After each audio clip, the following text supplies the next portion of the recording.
Bij het dorpshuis De Trije Dwarpen in Kalmersweg is een grote verbouwing aan de gang.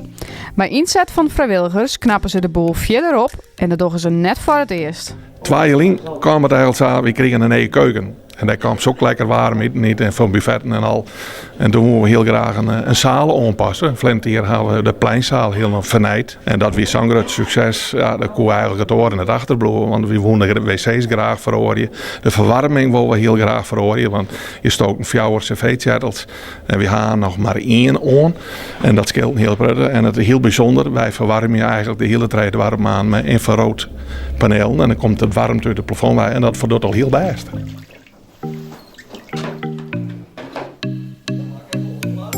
Deze verbouwingen we deels uit subsidies waren, maar een heel iets beetje.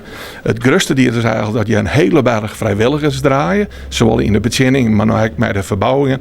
En we hebben een hele berg bedrijven hier in Kalmersweg die het Trijdenwarp een heel warm hart te dragen.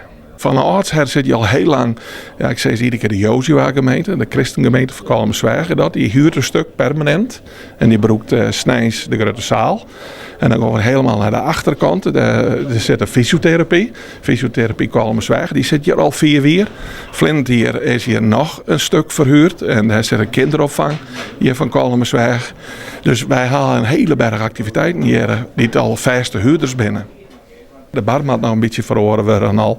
En dan ben we eerst even koest met z'n allen. En dan hebben we de winst nou van de grote zaal gewoon over die ik nog aanpakken kennen. Wij vernemen dat de flow erin zit, dat het gigantisch leeft hier, de Trijdenwarp. En na je weken hebben we plaatselijk belang. En dan willen we Kalmersweg nog graag verrassen met wat oors, maar dat meisje wordt hier ook bekend.